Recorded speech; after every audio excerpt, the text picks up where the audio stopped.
ਸਤਨਾਮ ਸ਼੍ਰੀ ਵਾਹਿਗੁਰੂ ਸਾਹਿਬ JIO. ਬ੍ਰਹਮ ਗਿਆਨੀ ਬੰਧਨ ਤੇ ਮੁਕਤਾ, ਬ੍ਰਹਮ ਗਿਆਨੀ ਕੀ ਨਿਰਮਲ ਜੁਗਤਾ।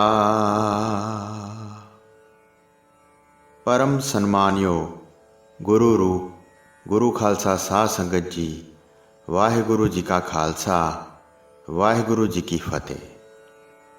ਸੱਚੇ ਪਾਤਸ਼ਾਹ ਧੰਨ ਸ਼੍ਰੀ ਗੁਰੂ ਨਾਨਕ ਦੇਵ ਸਾਹਿਬ ਜੀ ਮਹਾਰਾਜ ਭਾਈ ਮਰਦਾਨਾ ਤੇ ਭਾਈ ਬਾਲਾ ਜੀ ਦੇ ਨਾਲ ਏਮਨਾਬਾਦ ਦੀ ਧਰਤੀ ਤੇ ਪਹੁੰਚੇ ਹੋਏ ਸਨ। ਬਾਬਰ ਦੀ ਸੈਨਾ ਨੇ ਪਠਾਨਾਂ ਤੇ ਹਮਲਾ ਕੀਤਾ ਹੋਇਆ ਸੀ ਅਤੇ ਪਠਾਨਾਂ ਦਾ ਬਹੁਤ ਨੁਕਸਾਨ ਕੀਤਾ ਅਤੇ ਕਈਆਂ ਪਠਾਨਾਂ ਨੂੰ ਕੈਦ ਵਿੱਚ ਸੁੱਟ ਦਿੱਤਾ। ਸੈਨਾ ਵੇਖ ਕੇ ਜਿਹੜੇ ਗੁਰੂ ਜੀ ਦੇ ਨਾਲ ਸੰਤ ਆਏ ਸਨ ਉਹ ਚਲੇ ਗਏ। ਗੁਰੂ ਜੀ ਉਸ ਥਾਂ ਹੀ ਬੈਠੇ ਰਹੇ। ਉਹਨਾਂ ਦੇ ਨਾਲ ਇੱਕ ਭਾਈ ਮਰਦਾਨਾ ਜੀ ਸੀ ਅਤੇ ਦੂਜੇ ਭਾਈ ਬਾਲਾ ਜੀ ਸਨ। ਉਸ ਵੇਲੇ ਉੱਥੇ ਇੱਕ ਮੁਗਲ ਚੱਲ ਕੇ ਆਇਆ। ਉਹਨਾਂ ਨੂੰ ਵੇਖ ਕੇ ਉਸਨੇ ਆਪਣੇ ਨੌਕਰ ਨੂੰ ਬੁਲਾਇਆ। ਉਸ ਨੂੰ ਇਸ ਤਰ੍ਹਾਂ ਕਹਿਣ ਲੱਗਾ, ਇਹ ਜੋ ਤਿੰਨ ਮਨੁੱਖ ਬੈਠੇ ਹਨ, ਇਹਨਾਂ ਦੇ ਸਿਰਾਂ 'ਤੇ ਭਾਰ ਚੁਕਾਓ ਅਤੇ ਕੋਈ ਦੇਰ ਨਾ ਲਾਓ। ਫੜ ਕੇ ਇਹਨਾਂ ਨੂੰ ਡੇਰੇ ਲੈ ਚੱਲੋ। ਉਹਨਾਂ ਮੁਗਲਾਂ ਨੇ ਭਾਈ ਬਾਲਾ ਜੀ ਅਤੇ ਭਾਈ ਮਰਦਾਨਾ ਜੀ ਨੂੰ ਖੜੇ ਕਰਕੇ ਅੱਗੇ ਲਾ ਲਿਆ ਅਤੇ ਸਿਰਾਂ ਉੱਤੇ ਭਾਰੀ ਭਾਰ ਚੁਕਾ ਦਿੱਤਾ। ਭਾਈ ਮਰਦਾਨੇ ਨੂੰ ਘੋੜਾ ਫੜਾ ਦਿੱਤਾ। ਭਾਈ ਬਾਲਾ ਜੀ ਨੇ ਇੱਕ ਬੋਝ ਸਿਰ 'ਤੇ ਚੁੱਕ ਲਿਆ। ਫਿਰ ਗੁਰੂ ਜੀ ਦੇ ਸਿਰ ਉੱਤੇ ਭਾਰ ਰੱਖਣ ਲੱਗੇ। ਮੂਰਖ ਅਤੇ ਭੈੜੇ ਭਾਗਾਂ ਵਾਲਿਆਂ ਨੇ ਗੁਰੂ ਜੀ ਦੀ ਮਹਿਮਾ ਨਾ ਜਾਣੀ। ਉਹ ਪੰਡ ਗੁਰੂ ਜੀ ਦੇ ਸਿਰ ਤੋਂ ਇੱਕ ਹੱਥ ਉੱਚੀ ਰਹੀ ਅਤੇ ਗੁਰੂ ਜੀ ਦੇ ਸਿਰ 'ਤੇ ਨਾ ਟਿਕੀ। ਗੁਰੂ ਜੀ ਹੌਲੀ ਹੌਲੀ ਉਸ ਪਾਸੇ ਵੱਲ ਚੱਲ ਪਏ ਜਿੱਥੇ ਕਿ ਉਹਨਾਂ ਨੇ ਡੇਰਾ ਲਾਇਆ ਹੋਇਆ ਸੀ। ਜਦ ਉਹ ਰਾਹੇ ਰਾਹ ਚੱਲ ਰਹੇ ਸਨ ਤਾਂ ਭਾਈ ਬਾਲਾ ਜੀ ਅਤੇ ਮਰਦਾਨਾ ਜੀ ਪਿੱਛੇ ਪਿੱਛੇ ਜਾ ਰਹੇ ਸਨ। ਗੁਰੂ ਜੀ ਨੇ ਬਚਨ ਕੀਤਾ, ਹੇ ਮਰਦਾਨੇ ਸੁਣੋ, ਹੁਣ ਸੁੰਦਰ ਰਬਾਬ ਵਜਾਓ। ਭਾਈ ਮਰਦਾਨੇ ਨੇ ਕਿਹਾ, ਹੇ ਪ੍ਰਭੂ ਜੀ, ਕਿਸ ਤਰ੍ਹਾਂ ਰਬਾਬ ਵਜਾਵਾਂ? ਮੈਂ ਤਾਂ ਹੱਥ ਵਿੱਚ ਅਜਿਹਾ ਘੋੜਾ ਫੜਿਆ ਹੋਇਆ ਹੈ ਜਿਹੜਾ ਬੜਾ ਚੰਚਲ ਹੈ ਅਤੇ ਕੁੱਦਦਾ ਆਉਂਦਾ ਹੈ। ਇਹ ਵੱਡਾ ਮਹਾਬਲੀ ਹੈ ਜਿਸ ਨੂੰ ਬੜੇ ਜ਼ੋਰ ਨਾਲ ਸੰਭਾਲਿਆ ਹੋਇਆ ਹੈ। ਜੇ ਛੁੱਟ ਗਿਆ ਤਾਂ ਇਹ ਕਿਤੇ ਦੌੜ ਜਾਏਗਾ ਤਾਂ ਮੁਗਲ ਮੈਨੂੰ ਮਾਰੇਗਾ। ਗੁਰੂ ਜੀ ਨੇ ਕਿਹਾ, ਮੁਖ ਤੋਂ ਵਾਹਿਗੁਰੂ ਨਾਮ ਦਾ ਉਚਾਰਨ ਕਰੋ ਅਤੇ ਘੋੜੇ ਨੂੰ ਛੱਡ ਦਿਓ, ਇਹ ਆਪਣੇ ਆਪ ਪਿੱਛੇ ਆਏਗਾ। ਗੁਰੂ ਜੀ ਦਾ ਹੁਕਮ ਮੰਨ ਕੇ ਮਰਦਾਨੇ ਨੇ ਉਸ ਘੋੜੇ ਨੂੰ ਛੱਡ ਦਿੱਤਾ ਅਤੇ ਰਵਾਬ ਵਜਾਉਣ ਲੱਗਾ। ਫਿਰ ਗੁਰੂ ਜੀ ਨੇ ਆਸਾ ਰਾਗ ਵਿੱਚ ਸ਼ਬਦ ਦਾ ਉਚਾਰਨ ਕਰਕੇ ਬੜੀ ਉੱਚੀ ਆਵਾਜ਼ ਵਿੱਚ ਗਾਇਨ ਕੀਤਾ। ਆਸਾ ਮਹੱਲਾ ਪਹਿਲਾ। ਖੁਰਾਸਾਨ ਖਸਮਾਨਾ ਕੀਆ, ਹਿੰਦੁਸਤਾਨ ਡਰਾਇਆ, ਆਪੇ ਦੋਸ ਨਾ ਦੇਈ ਕਰਤਾ, ਜਮ ਕਰ ਮੁਗਲ ਚੜਾਇਆ। ਕਰਤਾ ਪੁਰਖ ਆਪਣੇ ਆਪ ਉੱਤੇ ਇਲਜ਼ਾਮ ਨਹੀਂ ਲੈਂਦਾ ਅਤੇ ਉਸਨੇ ਮੁਗਲ ਫੌਜ ਨੂੰ ਮੌਤ ਦਾ ਜਮਦੂਤ ਕਰਕੇ ਚੜਾਇਆ ਹੈ। ਇੰਨੀ ਮਾਰ ਪਈ ਕਿ ਲੋਕ ਕੁਰਲਾ ਉੱਠੇ, ਹੇ ਵਾਹਿਗੁਰੂ, ਕੀ ਤੈਨੂੰ ਤਰਸ ਨਾ ਆਇਆ? ਹੇ ਕਰਤਾ ਪੁਰਖ, ਤੂੰ ਸਾਰਿਆਂ ਦਾ ਇੱਕੋ ਜਿਹਾ ਮਾਲਕ ਹੈ। ਜੇ ਇੱਕ ਬਲਵਾਨ ਦੂਸਰੇ ਬਲਵਾਨ ਨੂੰ ਮਾਰੇ ਤਾਂ ਮਨ ਵਿੱਚ ਰੋਸ ਨਹੀਂ ਆਉਂਦਾ, ਪਰ ਜੇ ਇੱਕ ਜ਼ੋਰਾਵਰ ਸ਼ੇਰ ਭੇਡਾਂ ਦੇ ਵੱਗ ਨੂੰ ਪੈ ਜਾਵੇ ਅਤੇ ਉਹਨਾਂ ਨੂੰ ਮਾਰੇ, ਤਦ ਕੀ ਇਸ ਦੇ ਮਾਲਕ ਪਾਸੋਂ ਪੁੱਛਗਿੱਛ ਨਹੀਂ ਹੋਣੀ ਚਾਹੀਦੀ? ਕੁੱਤਿਆਂ ਨੇ ਅਮੋਲਕ ਮੁਲਕ ਨੂੰ ਖਰਾਬ ਅਤੇ ਬਰਬਾਦ ਕਰ ਦਿੱਤਾ ਹੈ। ਮੋਇਆਂ ਹੋਇਆਂ ਦੀ ਕੋਈ ਬਾਤ ਨਹੀਂ ਪੁੱਛਦਾ।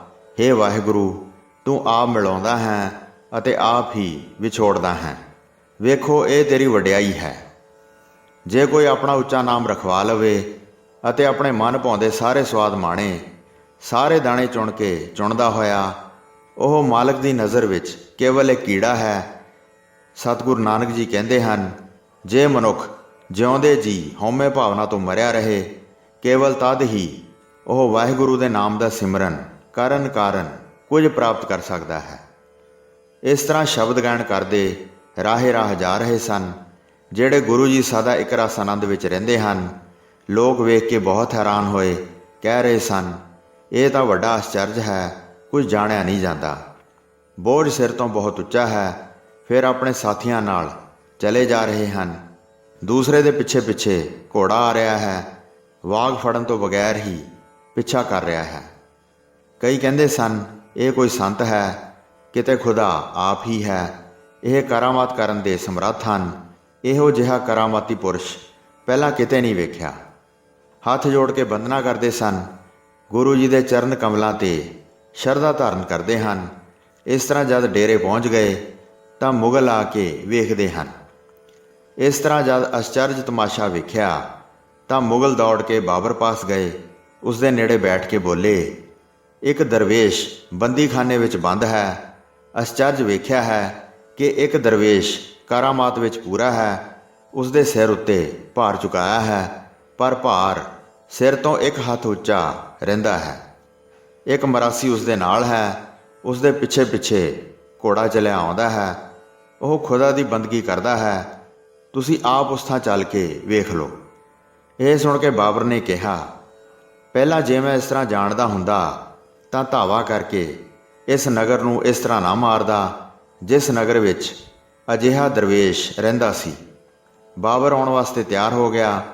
ਗੁਰੂ ਜੀ ਦੀ ਕਥਾ ਸੁਣੀਏ ਜਿਵੇਂ ਹੋਈ। ਸੈਨਾ ਵਿੱਚ ਬਹੁਤ ਨਰ ਨਾਰੀ ਬੰਦ ਸਨ। ਭਾਰੀ ਦੁੱਖ ਪਾ ਕੇ ਸਾਰੇ ਵਿਰਲਾਪ ਕਰ ਰਹੇ ਸਨ। ਸਾਰੀਆਂ ਜਾਤਾਂ ਦੇ ਬ੍ਰਾਹਮਣ ਅਤੇ ਹਿੰਦੂ ਸਨ, ਤੁਰਕ ਅਤੇ ਪਠਾਨ ਸਨ। ਸਾਰਿਆਂ ਦੇ ਅੱਗੇ ਚੱਕੀਆਂ ਧਰ ਦਿੱਤੀਆਂ ਅਤੇ ਹੁਕਮ ਕੀਤਾ, ਕਿਸੇ ਦੇਰੀ ਬਗੈਰ ਦਾਣੇ ਪੀਸੋ। ਸ਼੍ਰੀ ਗੁਰੂ ਨਾਨਕ ਦੇਵ ਜੀ ਜਦ ਡੇਰੇ ਆਏ ਤਾਂ ਸਿਰ ਤੋਂ ਬੋਝ ਉਤਰਵਾ ਲਿਆ, ਬੰਦੀਖਾਨੇ ਵਿੱਚ ਬਿਠਾ ਦਿੱਤਾ। ਤਦ 2 ਭਾਰੀਆਂ ਚੱਕੀਆਂ ਲਿਆਂਦੀਆਂ ਗਈਆਂ।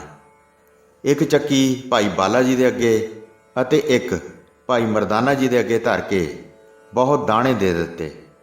ਇੱਕ ਚੱਕੀ ਗੁਰੂ ਜੀ ਦੇ ਅੱਗੇ ਰੱਖ ਕੇ ਕਿਹਾ, ਦਾਣਿਆਂ ਨੂੰ ਛੇਤੀ ਛੇਤੀ ਪੀਸੋ। ਭਾਈ ਬਾਲਾ ਜੀ ਅਤੇ ਭਾਈ ਮਰਦਾਨਾ ਜੀ ਛੇਤੀ ਛੇਤੀ ਦਾਣੇ ਪੀਸਣ ਲੱਗੇ ਜਿਵੇਂ ਉੱਥੇ ਨਰ ਨਾਰੀ ਕਰ ਰਹੇ ਸਨ। ਗੁਰੂ ਜੀ ਨੇ ਚੱਕੀ ਨੂੰ ਹੱਥ ਨਾ ਲਾਇਆ। ਆਪਣੇ ਹੱਥਾਂ ਨਾਲ ਦਾਣੇ ਚੱਕੀ ਦੇ ਗਲੇ ਵਿੱਚ ਪਾਈ ਜਾਂਦੇ ਸਨ। ਚੱਕੀ ਆਪਣੇ ਆਪ ਘੁੰਮਣ ਲੱਗੀ। ਸਾਰੇ ਲੋਕ ਹੈਰਾਨ ਹੋ ਕੇ ਵੇਖ ਰਹੇ ਸਨ। ਇਸ ਸਮੇਂ ਦੌਰਾਨ ਬਾਬਰ ਚੱਲ ਕੇ ਆ ਗਿਆ ਅਤੇ ਗੁਰੂ ਜੀ ਦੇ ਚਰਨਾਂ ਕਮਲਾਂ 'ਤੇ ਸਿਰ ਨਿਵਾਇਆ। ਗੁਰੂ ਨਾਨਕ ਦੇਵ ਜੀ ਨੇ ਜਦ ਬਾਬਰ ਨੂੰ ਵੇਖਿਆ ਤਾਂ ਉੱਚੀ ਸੁਰ ਵਿੱਚ ਇੱਕ ਸ਼ਬਦ ਦਾ ਗਾਇਨ ਕਰਨ ਲੱਗੇ। ਜਿਸ ਪਾਸੇ ਸਾਰੇ ਲੋਕ ਬੈਠੇ ਸਨ ਉਸ ਪਾਸੇ ਵੱਲ ਮੁੱਖ ਕਰਕੇ ਸੁਣਾਉਣ ਲੱਗੇ। ਰਾਗ ਆਸਾ ਮਹੱਲਾ ਪਹਿਲਾ, ਅਸ਼ਟਪਦੀਆਂ, ਘਰ ਤੀਜਾ। ਇੱਕ ਓੰਕਾਰ ਸਤਿਗੁਰ ਪ੍ਰਸਾਦ, ਜਿਨ ਸਿਰ ਸੋਹਣ ਪੱਟੀਆਂ, ਮੰਗੀ ਪਾਏ ਸੰਦੂਰ। ਜੇ ਸਿਰ ਕਾਤੀ ਮੁਨੀਅਨ, ਗਲ ਵਿੱਚ ਆਵੈ ਧੂੜ। ਮਹਿਲਾਂ ਅੰਦਰ ਹੁੰਦੀਆਂ, ਹੁਣ ਬਹਿਣ ਨਾ ਮਿਲਣ ਹਦੂਰ। ਆਦੇਸ ਬਾਬਾ ਆਦੇਸ, ਆਦ ਪੁਰਖ ਤੇਰਾ ਅੰਤ ਨਾ ਪਾਇਆ, ਕਰ ਕਰ ਦੇਖੇ ਵੇਸ। ਸਿਰ ਜੋ ਮੀਡੀਆਂ ਨਾਲ ਸਜੇ ਹੋਏ ਹਨ ਅਤੇ ਜਿਨ੍ਹਾਂ ਦੇ ਚੀਰ ਸੰਦੂਰ ਨਾਲ ਭਰੇ ਹੋਏ ਹਨ, ਉਹ ਸਿਰ ਕੈਂਚੀ ਨਾਲ ਮੁੰਨੇ ਜਾ ਰਹੇ ਹਨ ਅਤੇ ਨਾਰੀਆਂ ਦੇ ਗਲ ਘੱਟੇ ਨਾਲ ਬੰਦ ਹੋਏ ਹਨ। ਉਹ ਮਹਿਲ ਮਾੜੀਆਂ ਅੰਦਰ ਵਸਦੀਆਂ ਸਨ, ਪਰ ਹੁਣ ਉਹਨਾਂ ਨੂੰ ਮਹਿਲ ਮਾੜੀਆਂ ਦੇ ਨੇੜੇ ਵੀ ਬੈਠਣਾ ਨਹੀਂ ਮਿਲਦਾ। ਨਮਸਕਾਰ ਹੈ ਪ੍ਰਭੂ ਜੀ, ਨਮਸਕਾਰ ਹੇ ਆਦ ਸੁਆਮੀ। ਤੇਰਾ ਓੜਕ ਜਾਣਿਆ ਨਹੀਂ ਜਾਂਦਾ। ਤੂੰ ਅਨੇਕਾਂ ਨਜ਼ਾਰੇ ਹਰਦਮ ਰਚਦਾ ਅਤੇ ਵੇਖਦਾ ਹੈ। ਜਦੋਂ ਉਹਨਾਂ ਦਾ ਵਿਆਹ ਹੋਇਆ ਸੀ, ਉਹਨਾਂ ਦੇ ਕੰਠ ਉਹਨਾਂ ਲਾਗੇ ਸੁੰਦਰ ਸ਼ੋਭਦੇ ਸਨ। ਉਹ ਡੋਲੀਆਂ ਵਿੱਚ ਬੈਠ ਕੇ ਆਈਆਂ ਸਨ ਜੋ ਹਾਥੀ ਦੰਦ ਦੇ ਚੂੜੇ ਨਾਲ ਸਜਾਈਆਂ ਹੋਈਆਂ ਸਨ। ਉਹਨਾਂ ਦੇ ਸਿਰ ਉੱਪਰ ਦੀ ਜਲ ਵਾਰਿਆ ਗਿਆ ਸੀ ਤੇ ਝਿਲਮਿਲ ਕਰਦੇ ਪੱਖੇ ਉਹਨਾਂ ਨੂੰ ਝੱਲੇ ਗਏ ਸਨ। ਜਦ ਉਹ ਬੈਠੀਆਂ ਤਾਂ ਉਹਨਾਂ ਨੂੰ ਲੱਖਾਂ ਰੁਪਈਏ ਦਿੱਤੇ ਗਏ ਅਤੇ ਲੱਖਾਂ ਹੀ ਭੇਟ ਕੀਤੇ ਗਏ। ਜਦ ਉਹ ਖੜੀਆਂ ਹੋਈਆਂ ਗਿਰੀ ਛੁਹਾਰੇ ਖਾਂਦੀਆਂ, ਉਹ ਸੇਜ ਦਾ ਆਨੰਦ ਲੈਂਦੀਆਂ ਸਨ। ਉਹਨਾਂ ਦੀਆਂ ਗਰਦਨਾਂ ਦੁਆਲੇ ਰੱਸੇ ਪਏ ਹੋਏ ਹਨ ਅਤੇ ਉਹਨਾਂ ਦੀਆਂ ਮੋਤੀਆਂ ਦੀਆਂ ਲੜੀਆਂ ਟੁੱਟ ਗਈਆਂ ਹਨ। ਦੋਵੇਂ ਦੌਲਤ ਅਤੇ ਜੋਬਨ ਸੁੰਦਰਤਾ ਜਿਨ੍ਹਾਂ ਨੇ ਉਹਨਾਂ ਨੂੰ ਬਹਾਰਾਂ ਲਾ ਰੱਖੀਆਂ ਸਨ, ਹੁਣ ਉਹਨਾਂ ਦੀਆਂ ਦੁਸ਼ਮਣ ਹੋ ਗਈਆਂ ਹਨ। ਦੂਤਾਂ ਨੂੰ ਹੁਕਮ ਦਿੱਤਾ ਗਿਆ ਕਿ ਇਹਨਾਂ ਨੂੰ ਬੇਇੱਜ਼ਤ ਕਰਕੇ ਲੈ ਚਲੋ। ਜੇ ਉਸ ਨੂੰ ਚੰਗਾ ਲੱਗਾ ਵਡਿਆਈ ਬਖਸ਼ਦਾ ਹੈ ਅਤੇ ਜੇ ਉਸ ਨੂੰ ਚੰਗਾ ਨਾ ਲੱਗੇ ਸਜ਼ਾ ਦਿੰਦਾ ਹੈ। ਜੇ ਪ੍ਰਾਣੀ ਪਹਿਲਾਂ ਹੀ ਪ੍ਰਭੂ ਦੇ ਨਾਂ ਦਾ ਸਿਮਰਨ ਕਰੇ ਫਿਰ ਉਸ ਨੂੰ ਸਜ਼ਾ ਕਿਉਂ ਮਿਲੇ। ਬਾਦਸ਼ਾਹ ਨੇ ਰੰਗ ਤਮਾਸ਼ਿਆਂ ਵਿੱਚ ਆਪਣੀ ਆਤਮਾ ਮਾਰ ਲਈ ਹੈ। ਜਦ ਬਾਬਰ ਦੇ ਰਾਜ ਦਾ ਢੰਡੋਰਾ ਪਿੱਟ ਗਿਆ ਤਾਂ ਕਿਸੇ ਪਠਾਨ ਨੇ ਖਾਣਾ ਨਾ ਖਾਧਾ। ਕਈਆਂ ਨੇ 5 ਨਮਾਜ਼ਾਂ ਦੇ ਵਕਤ ਗਵਾ ਲਏ ਅਤੇ ਕਈਆਂ ਦਾ ਪੂਜਾ ਪਾਠ ਦਾ ਸਮਾਂ ਜਾਂਦਾ ਰਿਹਾ। ਚੌਂਕੇ ਤੋਂ ਬਗੈਰ ਹੁਣ ਹਿੰਦੂ ਔਰਤਾਂ ਕਿਸ ਤਰ੍ਹਾਂ ਨਹਾ ਕੇ ਤਿਲਕ ਲਾਉਣਗੀਆਂ। ਉਹਨਾਂ ਨੇ ਆਪਣੇ ਰਾਮ ਦੀ ਕਦੇ ਆਰਾਧਨਾ ਨਹੀਂ ਕੀਤੀ ਸੀ ਅਤੇ ਹੁਣ ਖੁਦਾ ਵੀ ਕਹਿਣ ਨੂੰ ਨਹੀਂ ਮਿਲਦਾ। ਕਈ ਆਪਣੇ ਘਰਾਂ ਨੂੰ ਮੁੜ ਆਉਂਦੇ ਹਨ ਅਤੇ ਕਈ ਉਹਨਾਂ ਨੂੰ ਮਿਲ ਕੇ ਸੁੱਖ ਸ਼ਾਂਤ ਪੁੱਛਦੇ ਹਨ। ਕਈਆਂ ਦੀ ਕਿਸਮਤ ਵਿੱਚ ਇਹ ਲਿਖਿਆ ਹੈ ਕਿ ਦੁੱਖ ਵਿੱਚ ਬੈਠੇ ਉਹ ਰੋਂਦੇ ਰਹਿਣ। ਜੋ ਕੁਝ ਵਾਹਿਗੁਰੂ ਨੂੰ ਚੰਗਾ ਲੱਗਦਾ ਹੈ ਉਹੀ ਕੁਝ ਹੁੰਦਾ ਹੈ। ਸ਼੍ਰੀ ਗੁਰੂ ਨਾਨਕ ਦੇਵ ਜੀ ਕਹਿੰਦੇ ਹਨ, ਆਦਮੀ ਵਿਚਾਰਾ ਕੀ ਹੈ। ਸ਼ਬਦ ਸੁਣ ਕੇ ਬਾਬਰ ਅੱਗੇ ਆ ਕੇ ਖਲੋ ਗਿਆ, ਹੱਥ ਜੋੜ ਕੇ ਬੋਲਿਆ, ਮੈਨੂੰ ਅਰਥਾਂ ਸਮੇਤ ਸੁਣਾਓ, ਆਪ ਜੀ ਨੇ ਕਿਸ ਬਾਰੇ ਕਿਹਾ ਹੈ। ਗੁਰੂ ਜੀ ਨੇ ਕਿਹਾ, ਹੇ ਬਾਬਰ, ਇਹ ਪਠਾਨ ਮਾਰ ਦਿੱਤੇ ਹਨ ਅਤੇ ਸਾਰਾ ਮਹਾਨ ਨਗਰ ਲੁੱਟ ਲਿਆ ਹੈ। ਸਾਰਿਆਂ ਦੀਆਂ ਇਸਤਰੀਆਂ ਫੜ ਲਈਆਂ ਹਨ ਅਤੇ ਸੈਨਾ ਵਿੱਚ ਲਿਆ ਕੇ ਕੈਦ ਕਰ ਦਿੱਤੀਆਂ ਹਨ।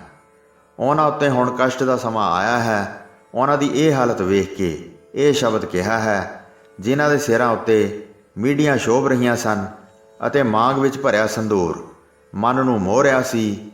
ਸਿਰ ਉੱਤੇ ਸੁੰਦਰ ਗਹਿਣੇ ਸੁੰਦਰ ਲੱਗ ਰਹੇ ਸਨ। ਉਹਨਾਂ ਦੀਆਂ ਮੀਡੀਆਂ ਨੂੰ ਫੌਰਨ ਕੈਂਚੀ ਨਾਲ ਕੱਟ ਦਿੱਤਾ ਹੈ। ਜਿਸ ਮੁਖ ਨਾਲ ਅਨੇਕ ਪ੍ਰਕਾਰ ਦੇ ਭੋਜਨ ਖਾਂਦੇ ਹਨ, ਉਸ ਮੁਖ ਨਾਲ ਪ੍ਰਭੂ ਦਾ ਨਾਮ ਨਹੀਂ ਜਪਿਆ। ਮੁਗਲ ਉਹਨਾਂ ਦੇ ਮੂੰਹਾਂ 'ਤੇ ਮੈਲਾ ਬੰਨ੍ਹ ਰਹੇ ਹਨ, ਕਹਿ ਰਹੇ ਹਨ ਕਿ ਸਾਨੂੰ ਉਹ ਧਨ ਦਿਓ ਜਿਹੜਾ ਧਰਤੀ ਵਿੱਚ ਨੱਪਿਆ ਹੈ। ਸੁੰਦਰ ਘਰਾਂ ਵਿੱਚ ਸਦਾ ਅੰਦਰ ਰਹਿੰਦੀਆਂ ਸਨ ਤਾਂ ਕਿ ਕੋਈ ਸੰਤ ਵੀ ਅੱਖਾਂ ਨਾਲ ਨਾ ਵੇਖ ਲਵੇ। ਇਹਨਾਂ ਇਸਤਰੀਆਂ ਨੂੰ ਹੁਣ ਉਹਨਾਂ ਦੇ ਘਰ ਦੇ ਨੇੜੇ ਵੀ ਬੈਠਣਾ ਨਹੀਂ ਮਿਲਦਾ। ਇੰਨਾ ਭਾਰੀ ਦੁੱਖ ਉਹਨਾਂ ਨੂੰ ਪ੍ਰਾਪਤ ਹੋਇਆ ਹੈ। ਵਾਹਿਗੁਰੂ ਜਿਹੜਾ ਕਰਨੇਹਾਰ ਹੈ, ਉਸ ਨੂੰ ਬਾਰ-ਬਾਰ ਨਮਸਕਾਰ ਹੈ।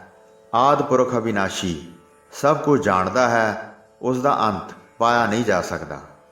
ਆਪਣੇ ਪਤੀ ਪਾਸੋਂ ਲੈ ਕੇ ਗਿਰੀ ਛੁਹਾਰੇ ਖਾਂਦੀਆਂ ਸਨ, ਮਨ ਭਾਉਂਦੀ ਸੇਜਾ ਮਾਣਦੀਆਂ ਸਨ ਅਤੇ ਭੋਗ ਵਿਲਾਸ ਕਰਦੀਆਂ ਸਨ। ਹੁਣ ਉਹਨਾਂ ਦੇ ਗਲਾਂ ਵਿੱਚ ਪੱਥਰ ਪਾਏ ਹੋਏ ਹਨ ਅਤੇ ਉਹਨਾਂ ਦੇ ਗਲਾਂ ਵਿੱਚ ਪਈਆਂ ਮੋਤੀਆਂ ਦੀਆਂ ਮਾਲਾਵਾਂ ਟੁੱਟ ਗਈਆਂ ਹਨ। ਧਨ ਜੋਬਨ ਕਾਰਨ ਸੁੱਖ ਪਾ ਰਹੀਆਂ ਸਨ, ਹੁਣ ਉਸੇ ਧਨ ਅਤੇ ਜੋਬਨ ਕਰਕੇ ਦੁੱਖ ਪਾ ਰਹੀਆਂ ਹਨ। ਸਿਪਾਹੀਆਂ ਨੇ ਉਹਨਾਂ ਨੂੰ ਬੰਨ੍ਹਿਆ ਹੋਇਆ ਹੈ ਅਤੇ ਉਹਨਾਂ ਦੀ ਇੱਜ਼ਤ ਖਰਾਬ ਕੀਤੀ ਜਾ ਰਹੀ ਹੈ। ਜਿਸ ਤਰ੍ਹਾਂ ਵਾਹਿਗੁਰੂ ਨੂੰ ਚੰਗਾ ਲੱਗਦਾ ਹੈ, ਕਿਸੇ ਨੂੰ ਸਜ਼ਾ ਦਿੰਦਾ ਹੈ ਅਤੇ ਕਿਸੇ ਨੂੰ ਵਡਿਆਈ ਬਖਸ਼ਦਾ ਹੈ। ਮਨੁੱਖਤਾ ਦੀ ਦਸ਼ਾ ਦੀ ਕੋਈ ਕੀ ਗਿਣਤੀ ਕਰ ਸਕਦਾ ਹੈ। ਜਿਨ੍ਹਾਂ 'ਤੇ ਕਦੀ ਚੰਦ ਸੂਰਜ ਦੀ ਦ੍ਰਿਸ਼ਟੀ ਵੀ ਨਹੀਂ ਸੀ ਪਈ, ਜਿਨ੍ਹਾਂ ਰਾਹ ਵਿੱਚ ਕਦੀ ਤੁਰ ਕੇ ਵੀ ਨਹੀਂ ਸੀ ਵੇਖਿਆ, ਉਹਨਾਂ ਨੂੰ ਹੁਣ ਮੁਗਲਾਂ ਨੇ ਬੰਨ੍ਹ ਲਿਆ ਹੈ। ਦੁੱਖ ਪਾ ਕੇ ਕੂਕਦੀਆਂ ਹਨ ਅਤੇ ਰੋਂਦੀਆਂ ਹਨ। ਕੋਈ ਸ਼ਕਤੀ ਨਹੀਂ ਜਿਹੜੀ ਉਹਨਾਂ ਨੂੰ ਛੁਡਵਾ ਸਕੇ। ਪਹਿਲਾਂ ਜਿਨ੍ਹਾਂ ਨੇ ਕਦੇ ਪ੍ਰਭੂ ਦੇ ਨਾਮ ਦਾ ਸਿਮਰਨ ਨਹੀਂ ਸੀ ਕੀਤਾ, ਉਹਨਾਂ ਲਈ ਹੁਣ ਸਮਾਂ ਦੁੱਖਾਂ ਦਾ ਘਰ ਬਣ ਗਿਆ ਹੈ। ਹੇ ਬਾਬਰ, ਤੇਰੀ ਦੁਹਾਈ ਫਿਰ ਗਈ ਹੈ। ਤੂੰ ਤਾਂ ਫੌਰਨ ਇਹਨਾਂ ਦਾ ਸਫਾਇਆ ਕਰ ਦਿੱਤਾ ਹੈ। ਉਹਨਾਂ ਹਾਕਮਾਂ ਦੇ ਜਿਹੜੇ ਵੱਡੇ ਵੱਡੇ ਮੁਸਾਹਿਬ ਸਨ, ਉਹਨਾਂ ਨੂੰ ਹੁਣ ਭੋਜਨ ਵੀ ਪ੍ਰਾਪਤ ਨਹੀਂ ਹੁੰਦਾ। ਕਦੀ ਵੀ ਮਨ ਵਿੱਚ ਰਾਮ ਨਾਮ ਨਹੀਂ ਸਿਮਰਿਆ ਸੀ, ਹੁਣ ਖੁਦਾ ਦਾ ਨਾਮ ਲੈਣਾ ਵੀ ਨਹੀਂ ਮਿਲਦਾ। ਦੁੱਖ ਸੁੱਖ ਕਿਸੇ ਨੂੰ ਪੁੱਛ ਕੇ ਨਹੀਂ ਆਉਂਦਾ। ਜਿਹੜੇ ਮਰ ਗਏ ਹਨ, ਤਿੰਨਾਂ ਨੂੰ ਰੋਂਦੀਆਂ ਹਨ। ਜਿਸ ਤਰ੍ਹਾਂ ਵਾਹਿਗੁਰੂ ਨੂੰ ਭਾਉਂਦਾ ਹੈ, ਵਾਹਿਗੁਰੂ ਤੁਰੰਤ ਉਸ ਤਰ੍ਹਾਂ ਦਾ ਹੀ ਬਣਾ ਦਿੰਦਾ ਹੈ। ਮਨੁੱਖ ਦੇ ਹੱਥ ਵਿੱਚ ਕੁਝ ਨਹੀਂ ਹੈ। ਜਿਵੇਂ ਉਹ ਚਲਾਉਂਦਾ ਹੈ ਤਿਵੇਂ ਮਨੁੱਖ ਚੱਲਦਾ ਹੈ। ਬਾਬਰ ਨੇ ਗੁਰੂ ਜੀ ਦੇ ਮੁਖ ਤੋਂ ਇਹ ਬਚਨ ਸੁਣ ਕੇ ਹਿਰਦੇ ਵਿੱਚ ਬਹੁਤ ਸ਼ਰਧਾ ਧਾਰਨ ਕੀਤੀ। ਉਸਨੇ ਮਨ ਵਿੱਚ ਗੁਰੂ ਜੀ ਨੂੰ ਵੱਡਾ ਕਲਾਵਾਨ ਪਹਿਚਾਣਿਆ। ਨਮਸਕਾਰ ਕਰਕੇ ਉਸ ਸਮੇਂ ਬੋਲਿਆ, ਮੈਨੂੰ ਕੋਈ ਕਰਾਮਾਤ ਕਰਕੇ ਵਿਖਾਓ, ਕਿੰਨੀ ਸ਼ਕਤੀ ਹੈ ਸਭ ਦੱਸੋ। ਤੁਸੀਂ ਖੁਦਾ ਦੇ ਬਹੁਤ ਪਿਆਰੇ ਹੋ ਜਾਂ ਖੁਦਾ ਨੇ ਹੀ ਆਪ ਤਨ ਧਾਰਨ ਕੀਤਾ ਹੈ। ਇਹ ਸੁਣ ਕੇ ਗੁਰੂ ਜੀ ਕਿਰਪਾ ਸਹਿਤ ਬੋਲੇ, ਕਰਾਮਾਤ ਨੂੰ ਕਹਿਰ ਕਹਿੰਦੇ ਹਨ। ਮੰਗ ਲੈ ਜੋ ਤੂੰ ਚਾਹੁੰਦਾ ਹੈ। ਮਨ ਨੂੰ ਸਥਿਰ ਕਰੋ ਤਾਂ ਕਿ ਡੋਲੇ ਨਹੀਂ। ਬਾਬਰ ਦੇ ਵੱਡੇ ਭਾਗ ਸਨ। ਗੁਰੂ ਜੀ ਦੇ ਬਚਨ ਸੁਣ ਕੇ ਮਨ ਵਿੱਚ ਗੁਰ ਚਰਨਾਂ ਲਈ ਪ੍ਰੇਮ ਜਾਗਿਆ। ਗੁਰੂ ਜੀ ਨੂੰ ਖੁਦਾ ਦੇ ਪ੍ਰੇਮ ਵਿੱਚ ਮਗਨ ਜਾਣਿਆ। ਫਿਰ ਬਾਬਰ ਨੇ ਬੜੇ ਆਦਰ ਅਤੇ ਸਤਿਕਾਰ ਨਾਲ ਗੁਰੂ ਜੀ ਦੇ ਅੱਗੇ ਬੇਅੰਤ ਉਪਹਾਰ ਅਰਪਣ ਕੀਤੇ ਅਤੇ ਹੱਥ ਜੋੜ ਕੇ ਬੰਦਨਾ ਕੀਤੀ। ਸੁੱਖਾਂ ਦੇ ਬੱਦਲ ਨੂੰ ਵੇਖ ਕੇ ਬਹੁਤ ਦੀਨ ਹੋ ਕੇ ਬੋਲਿਆ, ਮੈਂ ਹੁਣ ਨਿਸ਼ਚੈ ਕਰਕੇ ਜਾਣ ਲਿਆ ਹੈ, ਤੁਸੀਂ ਖੁਦਾ ਹੋ, ਮਨੁੱਖ ਦਾ ਸਰੀਰ ਧਾਰਨ ਕਰਕੇ ਵਿਚਰ ਰਹੇ ਹੋ। ਮੈਨੂੰ ਹੁਣ ਐਸਾ ਵਰ ਦਿਓ ਕਿ ਮੈਂ ਜਗਤ ਦਾ ਬਾਦਸ਼ਾਹ ਹੋ ਜਾਵਾਂ। ਪੁਸ਼ਤ ਦਰ ਪੁਸ਼ਤ ਅਸੀਂ ਪਾਤਸ਼ਾਹੀ ਭੋਗੀਏ ਅਤੇ ਸੁੱਖ ਪਾਈਏ। ਚਾਰ ਪਦਾਰਥ ਤੁਸੀਂ ਮੇਰੇ ਹੱਥ ਵਿੱਚ ਦਿਓ, ਆਪ ਦਿਓ ਅਤੇ ਕੋਈ ਦੇਰ ਨਾ ਕਰੋ। ਮਹਾਂਪੁਰਖ ਜ਼ਿਆਦਾ ਕਿਰਪਾਲੂ ਹੁੰਦੇ ਹਨ। ਉਹ ਗਰੀਬ ਤੋਂ ਬਾਦਸ਼ਾਹ ਬਣਾ ਦਿੰਦੇ ਹਨ, ਬਾਦਸ਼ਾਹ ਤੋਂ ਝੱਟ ਗਰੀਬ ਬਣਾ ਦਿੰਦੇ ਹਨ। ਇਸ ਪ੍ਰਕਾਰ ਤੁਸੀਂ ਪੂਰਨ ਖੁਦਾ ਹੋ। ਜੇ ਆਪ ਜੀ ਦੀ ਪ੍ਰਸੰਨਤਾ ਹੋਵੇ, ਮੇਰੀ ਕਾਮਨਾ ਪੂਰੀ ਕਰਨੀ ਚਾਹੋ, ਜੋ ਮੰਗਾਂ ਹੁਣੇ ਦੇ ਸਕਦੇ ਹੋ। ਹੇ ਮਹਾਂਪੁਰਖ ਜੀ, ਕਿਰਪਾ ਕਰੋ। ਕਿਰਪਾ ਦ੍ਰਿਸ਼ਟੀ ਨਾਲ ਵੇਖ ਕੇ ਗੁਰੂ ਜੀ ਸੱਚਾ ਪ੍ਰੇਮ ਕਰਕੇ ਬੋਲੇ, ਜੱਗ ਵਿੱਚ ਤਦ ਤੱਕ ਪਾਤਸ਼ਾਹੀ ਭੋਗੋਗੇ ਜਦ ਤੱਕ ਦਿਲ ਲਾ ਕੇ ਨਿਆਂ ਕਰੋਗੇ। ਜਦ ਤੁਹਾਡੀ ਕੁੱਲ ਨਿਆਂ ਰਹਿਤ ਹੋ ਜਾਏਗੀ, ਸਾਰੀ ਪਾਤਸ਼ਾਹੀ ਜਾਂਦੀ ਰਹੇਗੀ। ਦੇਸ਼ ਵਿਦੇਸ਼ ਦੀ ਬਹੁਤ ਧਰਤੀ ਬਲ ਨਾਲ ਜਿੱਤ ਕੇ ਰਾਜ ਭੋਗੋਗੇ। ਇਹ ਸੁਣ ਕੇ ਬਾਬਰ ਬਹੁਤ ਖੁਸ਼ ਹੋਇਆ। ਚਰਨ ਕਮਲਾਂ 'ਤੇ ਬਹੁਤ ਵਾਰ ਬੰਦਨਾ ਕੀਤੀ, ਦੀਨ ਹੋ ਕੇ ਬੇਨਤੀ ਕੀਤੀ, ਹੇ ਪ੍ਰਭੂ ਜੀ, ਤੁਸੀਂ ਧੰਨ ਹੋ, ਸਦਾ ਹੀ ਗੁਣਾਂ ਦੀ ਖਾਨ ਹੋ। ਫਿਰ ਸੈਨਾ ਦੇ ਸਭ ਸਿਪਾਹੀ ਆਏ, ਦਰਸ਼ਨ ਕਰਕੇ ਚਰਨਾਂ 'ਤੇ ਮੱਥਾ ਟੇਕਦੇ ਸਨ। ਚਾਰੇ ਪਾਸੇ ਬਹੁਤ ਭੀੜ ਹੋ ਗਈ, ਦੌੜ ਦੌੜ ਕੇ ਸਭ ਆ ਰਹੇ ਸਨ। ਸ਼੍ਰੀ ਗੁਰੂ ਨਾਨਕ ਦੇਵ ਜੀ ਨੇ ਬਾਬਰ ਨੂੰ ਬਾਦਸ਼ਾਹਤ ਦਾ ਵਰ ਦਿੱਤਾ, ਦਿੱਲੀ ਆਦਿ ਦੇਸ਼ ਜਿੱਤ ਕੇ ਜਗਤ ਨੂੰ ਸੁਖੀ ਕਰੋ। ਕਿਰਪਾ ਨਿਧਾਨ ਨੇ ਫਿਰ ਵੇਖਿਆ, ਬਹੁਤ ਨਰ ਨਾਰੀਆਂ ਕੈਦ ਵਿੱਚ ਸਨ, ਦੁੱਖ ਪਾ ਕੇ ਕੁਰਲਾ ਰਹੇ ਸਨ, ਮਾਨੋ ਕਮਲਾਂ ਦੇ ਜੰਗਲ ਵਿੱਚ ਬਰਫ਼ ਆ ਪਈ ਹੋਵੇ। ਗੁਰੂ ਜੀ ਨੇ ਫਿਰ ਬਾਬਰ ਨੂੰ ਕਿਹਾ, ਜਿਹੜੇ ਤੁਸੀਂ ਬਹੁਤ ਲੋਕ ਕੈਦ ਕੀਤੇ ਹਨ, ਉਹਨਾਂ ਨੂੰ ਛੱਡ ਦਿਓ। ਜਿਹੜੀ ਇਹਨਾਂ ਦੀ ਸਮੱਗਰੀ ਲੁੱਟੀ ਹੈ, ਮੇਰੇ ਬਚਨ ਮੰਨ ਕੇ ਇਹਨਾਂ ਨੂੰ ਵਾਪਸ ਦੇ ਦਿਓ। ਜਦ ਗੁਰੂ ਜੀ ਦੇ ਇਹ ਬਚਨ ਸੁਣੇ ਤਾਂ ਸਾਰੇ ਨਰ ਨਾਰੀ ਛੱਡ ਦਿੱਤੇ। ਸਾਰਿਆਂ ਨੇ ਆਪਣੀ ਆਪਣੀ ਚੀਜ਼ ਪਛਾਣ ਕੇ ਲੈ ਲਈ ਅਤੇ ਬਾਦਸ਼ਾਹ ਨੇ ਸਭ ਵਸਤਾਂ ਦਿਵਾਉਣ ਵਿੱਚ ਕੋਈ ਦੇਰ ਨਾ ਲਾਈ। ਸਾਰਿਆਂ ਨੇ ਆਪਣਾ ਆਪਣਾ ਸਮਾਨ ਸੰਭਾਲ ਲਿਆ। ਸਾਰੇ ਨਰ ਨਾਰੀ ਆਪਣੇ ਆਪਣੇ ਘਰਾਂ ਨੂੰ ਚਲੇ ਗਏ। ਸਾਰਿਆਂ ਨੂੰ ਆਪਣੇ ਨਾਲ ਲੈ ਕੇ ਗੁਰੂ ਜੀ ਫਿਰ ਏਮਨਾਬਾਦ ਨਗਰ ਨੂੰ ਚਲੇ ਗਏ। ਜਦ ਗੁਰੂ ਜੀ ਨੇ ਨਗਰ ਨੂੰ ਉਜੜਿਆ ਵੇਖਿਆ ਅਤੇ ਜਦ ਉੱਥੇ ਕਿਸੇ ਨਰ ਨਾਰੀ ਨੂੰ ਨਾ ਵੇਖਿਆ ਤਾਂ ਆਸਾ ਰਾਗ ਵਿੱਚ ਗੁਰੂ ਜੀ ਨੇ ਇੱਕ ਸ਼ਬਦ ਦਾ ਉਚਾਰਨ ਕੀਤਾ। ਆਸਾ ਮਹੱਲਾ ਪਹਿਲਾ। ਕਹਾਂ ਸੋ ਖੇਲ ਤਬੇਲਾ ਘੋੜੇ, ਕਹਾਂ ਭੇਰੀ ਸਹਿਨਾਈ, ਕਹਾਂ ਸੋ ਤੇਗ ਬੰਦ ਗਾਡੇ ਰੜ, ਕਹਾਂ ਸੋ ਲਾਲ ਕਵਾਈ, ਕਹਾਂ ਸੋ ਆਰਸੀਆ ਮੂੰਹ ਬੰਕੇ, ਐਥੈ ਦਿਸੈ ਨਾਹੀ। ਇਸ ਤਰ੍ਹਾਂ ਸ਼ਬਦ ਦਾ ਉਚਾਰਨ ਕਰਕੇ ਕਿਰਪਾ ਦੇ ਘਰ ਭਾਵ ਗੁਰੂ ਜੀ ਨਗਰ ਦੇ ਬਾਹਰ ਬੈਠ ਗਏ। ਨਗਰ ਦੇ ਨਰ ਨਾਰੀ ਉਹਨਾਂ ਪਾਸ ਆਉਣ ਲੱਗੇ, ਜਿਨ੍ਹਾਂ ਉੱਤੇ ਭਾਰੀ ਕਸ਼ਟਮਈ ਸਮਾਂ ਆਇਆ ਹੋਇਆ ਸੀ। ਇਸ ਤਰ੍ਹਾਂ ਸ਼ਬਦ ਉਚਾਰ ਕੇ ਮੁਕਤੀ ਦੇਣ ਵਾਲੇ ਭਾਵ ਗੁਰੂ ਜੀ ਬੈਠੇ ਰਹੇ। ਜਿਸ ਗੁਰੂ ਜੀ ਦੀ ਕਿਰਪਾ ਪਾ ਕੇ ਮਨ ਬੇਚੈਨ ਹੋ ਕੇ ਹਟ ਕੇ ਸ਼ਾਂਤਮਈ ਹੋ ਕੇ ਟਿਕ ਜਾਂਦਾ ਹੈ। ਸੋ ਸਾਧ ਸੰਗਤ ਜੀ, ਇੱਥੇ ਗੁਰੂ ਨਾਨਕ ਪ੍ਰਕਾਸ਼ ਗ੍ਰੰਥ ਦੇ 28ਵੇਂ ਅਧਿਆਇ ਦੀ ਸਮਾਪਤੀ ਹੁੰਦੀ ਹੈ ਜੀ। ਪ੍ਰਸੰਗ ਸੁਣਾਉਂਦੇ ਹੋਈਆਂ ਅਨੇਕ ਭੁੱਲਾਂ ਚੁੱਕਾਂ ਦੀ ਖਿਮਾ ਬਖਸ਼ਣੀ ਜੀ। ਵਾਹਿਗੁਰੂ ਜੀ ਕਾ ਖਾਲਸਾ, ਵਾਹਿਗੁਰੂ ਜੀ ਕੀ ਫਤਿਹ।